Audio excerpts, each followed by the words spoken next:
به نام خدا سلام. با آموزش نرم افزار اکسل در خدمت شما هستم. معمولا در کشور ما ایران از نرم افزار اکسل برای انجام حسابداری استفاده می کنند. اما جالب بدونید که یکی از انواع بانک های اطلاعاتی هم در قدیم اکسل بوده و از اون به عنوان بانک اطلاعاتی و منبع ذخیره دیتا استفاده می کردن. این نرم افزار از مجموعه آفیس هست، یعنی وقتی مجموعه آفیس مایکروسافت رو نصب می‌کنید به همراه ورد، پاورپوینت، اکسل هم نصب میشه و البته نرم افزارهای دیگه‌ای مثل آوتلوک یا اکسس هم در کنار اون نصب میشه و در واقع به این شکل نیستش که یک نرم افزار جدا باشه. برای اجرا کردن اکسل هم میتونید روی این گزینه که در استارت هست کلیک بکنید، هم میتونید در واقع بیاید روی صفحه دسکتاپ راست کلیک بکنید و از قسمت نیو مایکروسافت اکسل ورکشیت رو انتخاب بکنید. همونطوری که در واقع اینجا مشاهده میکنید از من یک نام میخواد. من نام اکسل رو انتخاب میکنم، یه صفر یکم تهش میزنم که یعنی تمرین شماره 1 اکسل. حالا ممکنه این شماره ها در ادامه رعایت نشه ولی سعیم میکنم که رعایت بکنم. خب این فایل رو دوبار کلیک میکنم روش تا باز بشه و وارد محیط اکسل بشم. خب همونطوری که مشاهده میکنید در اکسل ما با یک سری سلول یا خانه طرف هستیم که در این سلول ها و یا خانه ها اطلاعات ما قرار میگیرن. هر سلول در یک ستون قرار گرفته و در یک ردیف. در واقع مثلا این خونه رو اگر شما مشاهده بکنید خونه B4 هست، یعنی در ستون B و در ردیف 4 قرار گرفته که اسم در واقع این خونه رو اینجا میبینید.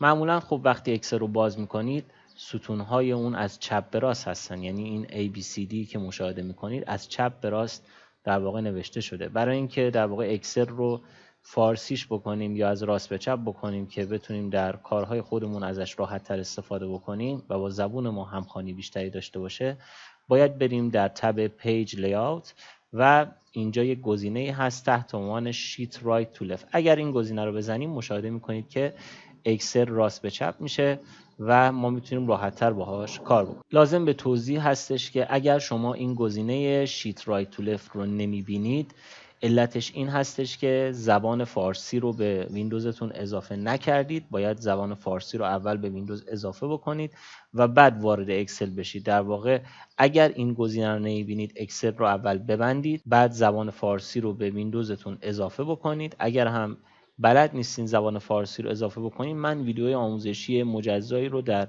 کانالم قرار دادم، اما اینجا به صورت مختصر باید بگم که از طریق استارت و قسمت ستینگز و بخش تایم اند لنگویج شما میتونید اقدام بکنید و زبان فارسی رو در واقع اضافه بکنید به ویندوزتون. حتما باید توجه داشته باشید که بعد از اینکه زبان فارسی رو اضافه کردید باید اکسل رو در واقع مجدد باز بکنید تا این گزینه به گزینه‌های شما اضافه شده باشه. خب این گزینه رو من الان دارم و بیشتر از این نیاز به توضیح نیست. خب همونطوری که در اکسل مشاهده میکنید ما یه قسمت دیگه هم داریم که بهش میگن شیت. در واقع من میتونم با این به اضافه شیت جدید به مجموعه اضافه بکنم. ببینید الان یک شیت جدید به مجموعه اضافه شد. اجازه بدید من اینم راست به چپ بکنم. الان ببینید این یه شیت و اینم یک شیت دیگه. در واقع شیت برای دسته‌بندی اطلاعات در اکسل استفاده میشه. مثلا من اینجا یک دسته اطلاعات دارم فرضاً A، B و C و حالا در شیت بعدی یه دسته دیگه اطلاعات دارم مثلا 1، 2 و 3. الان اینجا نگاه بکنید این یه دسته و اینم یک دسته. برای تغییر نام دسته شما میتونید روی دسته یا روی شیت در واقع راست کلیک بکنید و رینیم رو بزنید و اسمش رو عوض بکنید. مثلا بزنید بخش اول و اینتر رو بزنید که تثبیت بشه و اینجا اطلاعات مربوط به بخش دوم و اینتر رو بزنید که تثبیت بشه. رنگ شیت رو هم به سادگی میتونید عوض بکنید.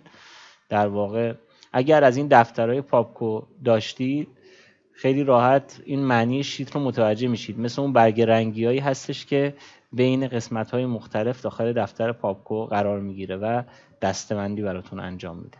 برای ذخیره در واقع فایل اکسل هم میتونید از این گزینه استفاده بکنید. با کلیک روی این گزینه فایلتون سیو میشه. اگر هم خواستید فایل رو با نام جدیدی در جای جدیدی ذخیره بکنید، وارد منوی فایل بشید و از طریق سیو از اقدام بکنید. در واقع من اینجا سیو از رو میزنم و بعد مثلا آدرس دسکتاپ هم رو انتخاب میکنم و فایل رو در دسکتاپ با نام اکسل 02 ذخیره میکنم. مشاهده میکنید که فایل من با نام اکسل 02 ذخیره شد. البته میتونستم در یک جای دیگه هم این کار رو انجام بدم، ولی خب من تصمیم گرفتم توی دسکتاپ با یه اسم دیگه ای فایلم رو سیو بکنم. خب برای این ویدیو کافی هست. انشاءالله در ویدیوهای آینده مطالب بیشتری رو تقدیم میکنم.